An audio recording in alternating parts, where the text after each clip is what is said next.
నాకప్పుడే చావాలని లేదు ఉదయ్.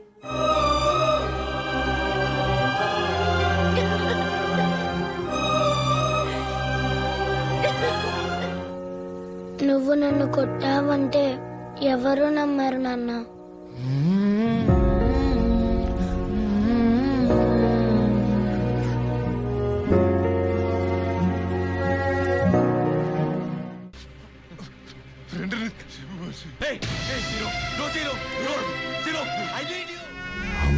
జాగ్రత్త. సినిమా అంటే జస్ట్ ఎంటర్టైన్మెంట్ కాదు, మనల్ని మనం మర్చిపోయే ఒక థెరపీ. పంచులు కాదు, ఫైట్స్ కాదు, చూస్తున్నంతసేపు అందరినీ సైలెంట్ చేసి ఎండ్ కార్డ్ పడిన తర్వాత కూడా ఇంకా మన గుండెల్లో నిలిచిపోయే ఆ ఎమోషనల్ సీన్స్. ఒక సింగిల్ సీన్తో ఎలాంటి వాడైనా కన్నీళ్ళు ఆపుకోలేడు అనే కొన్ని మూవీస్ డిస్కస్ చేద్దాం. వీడియో స్టార్ట్ చేయకముందే మీ ఫేవరెట్ ఎమోషనల్ సీన్ ఏంటో కింద రాయండి. Let's see. మనందరికీ కామన్ ఎమోషన్ ఉందేమో, ఉండే ఉంటుంది. TFI బానిసలం కదా, సో లెట్స్ గో.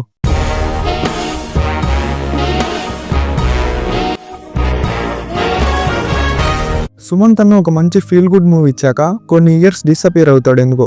నాన్నని ఎంతో ప్రేమించే కొడుకు, తన అడుగుల్లోనే నడవాలి అనుకునేవాడు. కానీ వ్యాస్ ఇంకొన్ని రోజుల్లో క్యాన్సర్తో చనిపోతాడు అన్నప్పుడు వచ్చే ఎమోషనల్ సీన్స్ చాలా బాగుంటాయి. సుమంత్ గారి యాక్టింగ్ కూడా చాలా న్యాచురల్గా ఉంటుంది. క్లైమాక్స్లో చిన్నపిల్లాడు చెప్పే స్టోరీకి ఎమోషనల్గా కనెక్ట్ అవుతాం.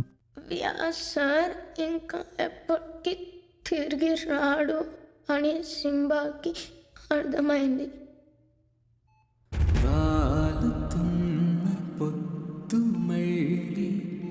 నరేష్ అన్నకి ఎలాంటి క్యారెక్టర్ ఇచ్చినా 100% న్యాయం చేస్తాడు. గమ్యం ఫుల్ లెంత్ కామెడీ మూవీ కాకపోయినా గాలిసీను కామెడీ క్యారెక్టర్ వల్ల సినిమా మొత్తం నవ్వుకున్నాం. నవ్వించిన వాడికి ఏడిపించడం పెద్ద కష్టం కాదన్నట్టు ఈ సీన్ చూస్తున్నంతసేపు ఆ మ్యూజిక్కి, ఆ యాక్టింగ్కి మాటలు లేవు, ఓన్లీ కన్నీళ్ళే.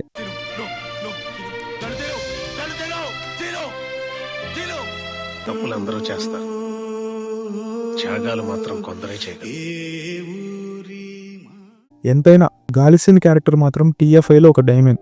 ఈ సినిమా ఎన్నిసార్లు చూసానో ఇంకెన్నిసార్లు చూస్తానో తెలియదు. One of my favourite movie. మంచి సాంగ్స్, స్టోరీ, ఎమోషనల్ సీన్స్తో ఒక perfect new age film. Life చాలా చిన్నది, ఇష్టం వచ్చినట్టు బ్రతికేయాలి అనే హీరో, జీవితం చాలా పెద్దది అనే రేపటి కోసం కలలుగానే హీరోయిన్.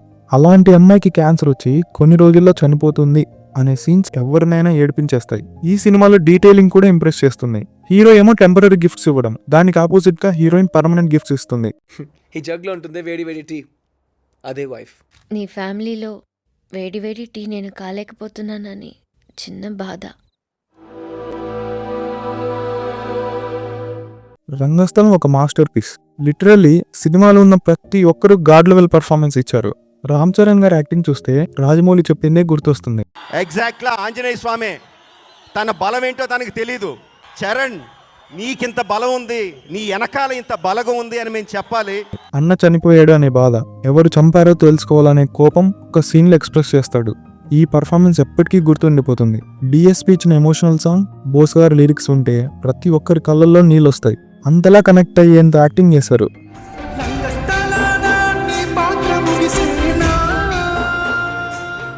నాని లేకుండా వీడియో ఏంటి? నాని కెరియర్లో చాలా ఎమోషనల్ మూవీస్ ఉన్నాయి, కానీ జెర్సీకి ఒక సపరేట్ ప్లేస్ ఉంటుంది. ప్రాణంగా ప్రేమించే క్రికెట్ను వదిలేసి ఫ్యామిలీ కోసం మాత్రమే బ్రతికేవాడు తన కొడుకు కళ్ళల్లో ఆనందం చూడడం కోసం, హీరో అని ప్రూవ్ చేయడం కోసం మళ్ళీ క్రికెట్ ఆడతాడు. అలా గేమ్ ఆడుతూ చనిపోతాడని తెలిసినా ఆడతాడు. నిన్ను కోరేలో కూడా నాని ఎక్కడా యాక్టింగ్ చేసినట్టు అనిపించదు. న్యాచురల్గా వెళ్ళిపోతూ ఉంటుంది. లోపల ఉన్న ఉమామహేశ్వర్కి అర్థం అవ్వాలని అలా నడుచుకుంటూ మనల్ని కూడా ఏడ్చేలా చేస్తాడు. లోపల ఉన్న ఉమామహేశ్వరికి అర్థం ఎలా చెప్పాలి?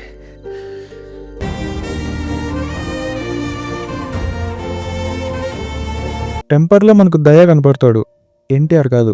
పుష్ప 2లో కూడా పుష్పరాజ్ మాత్రమే కనపడతాడు. పుష్ప 2లో చాలా ఎమోషనల్ సీన్స్ ఉన్నాయి, కానీ నాకు బాగా కనెక్ట్ అయ్యింది తనకు ఇంటి పేరు తిరిగి ఇవ్వడం.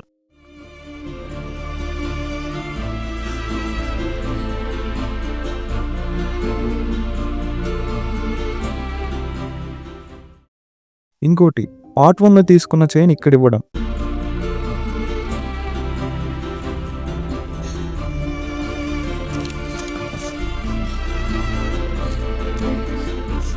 సీతారామం. ఎందుకండి ఈ సినిమా అస్సలు బోర్ కట్టదు. ఎన్నిసార్లు చూసినా మళ్ళీ ఫ్రెష్గా చూసినట్టు ఉంటుంది. విజువల్స్, మ్యూజిక్, యాక్టింగ్, స్టోరీ అన్ని టాప్ నాచ్. రామ్కి ఏమైంది, ఆ లెటర్ రీచ్ అవుతుందా లేదా అని లాస్ట్కి లెటర్ ఓపెన్ చేస్తే ఈ జన్మకు ఇక సెలవు. ప్రిన్సెస్ నూర్జహాన్. నాకైతే థియేటర్లో కన్నీ లాగలేదు. ఈ సినిమా టైమ్లెస్ క్లాసిక్గా నిలిచిపోతుంది. ముందుగా ఛానల్కి కొత్తగా వచ్చిండే లెర్నింగ్ ఫ్రమ్ మిస్టేక్స్ అంటారు కదా.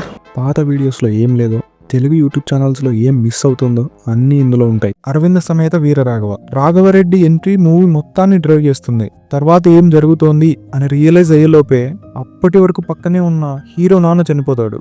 ఆ బాధని కోపంగా మారుతున్నట్టు ఎక్స్ప్రెషన్ ఇస్తాడు.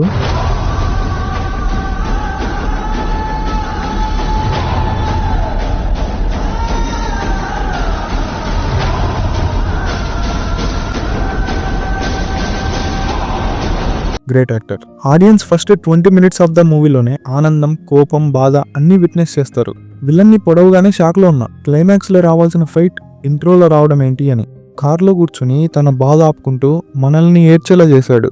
One of the best emotional scene.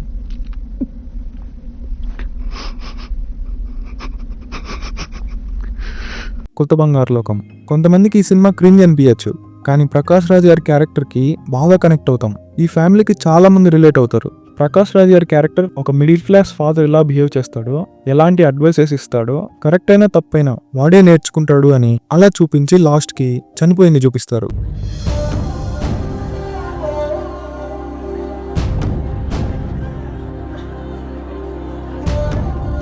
ఈ ఎమోషనల్ సీన్ చాలా హార్డ్ హిట్టింగ్గా ఉంటుంది.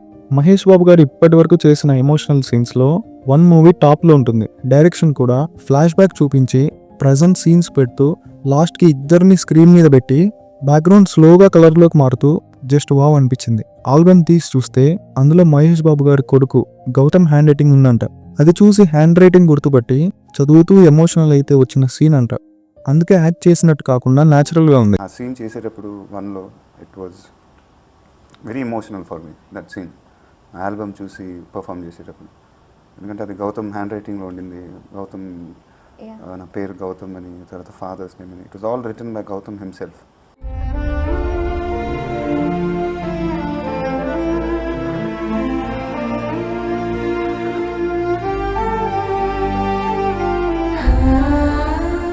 So that's all for today.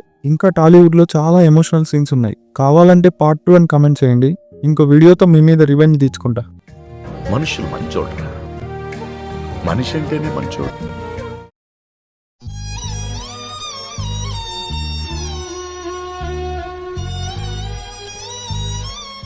See you in the next video.